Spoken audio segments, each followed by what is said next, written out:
Part 2. The Librarian. The ancients saw librarians not as feeble sorters and shelvers, but as heroic guardians.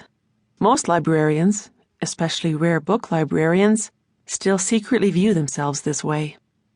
From the Island of Lost Maps, by Miles Harvey. I closed the book in front of me. Here went nothing. There's something else. My boss thinks these thefts might be connected to an article I wrote for the Library Journal several months ago. The one about the Tommy Farris treasure map, she said. I could feel my eyebrows doing the surprise dance. How did you know about that? Marx nodded. I'm a rare maps expert. It's my job. I'd heard of female pirates Anne Bonny and Mary Read before, but not Thomasina Farris. Why does Getty think the article and the theft are connected? Farris sailed the Caribbean from about 1710 to 1715 and is believed to have stolen a Spanish treasure and made a map marking the location of that treasure. All the missing maps, both here and at the other 5 libraries, are of the Caribbean and are taken from books published before 1715. Mr. Getty thinks Drummond read the article and is trying to find the map. Marx wrote more in her notebook. Do you really believe the map exists? Her face was unreadable. I do. One of her contemporaries, a Captain Fletcher, insisted that she made a map before she died. Marx shook her head. Sounds like a romantic fairy tale someone started. Where are the other 5 libraries located? I fought the urge to argue with the woman. I believed in pirates. I believed the map existed. It had to. I opened the top file on my desk and consulted my list. Seattle, Salt Lake City, Phoenix, Denver, and Iowa City.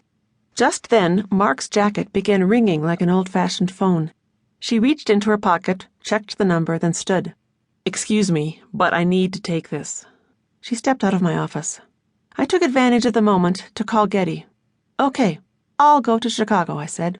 Excellent. Who knows? The 2 of you might have some luck. The 2 of us? John and I just talked it over, and we thought if you go to Chicago, it would be a good idea to have his investigator with you in case you encounter Drummond. But, relax. John says the woman doesn't bite. I'll have Michelle get you tickets for Thursday. And let's say no more about this on the discussion groups, shall we? If our potential donors get wind of this, they may back out. Damn it. I hung up, then poked my head out into the hallway, but couldn't see the private investigator. When I moved around the corner and heard Marx talking in a low voice, I sneaked closer, feeling a bit like a private eye myself. John, please don't make me do this. Let me help track down Drummond instead. I know that, but looking for a map that doesn't exist is a waste of time. She's gorgeous, but what's that got to do with it? Besides, blonde, doe-eyed femmes aren't my type, so quit matchmaking. John, I told you, I'm not dying of loneliness.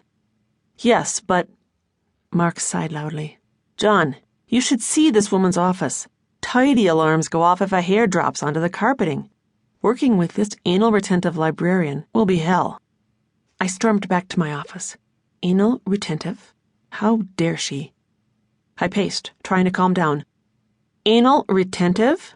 That was such a librarian stereotype. The woman didn't even know me, and she was already making snap judgments. The badge-snapping investigator was making snap judgments. How original. I forced myself back to my desk, brought up the Patterson catalog online, and in 2 minutes had made a list of books to look through and even found another library in Chicago we should check while we were there. Marx thought I was anal-retentive? She hadn't seen nothing yet.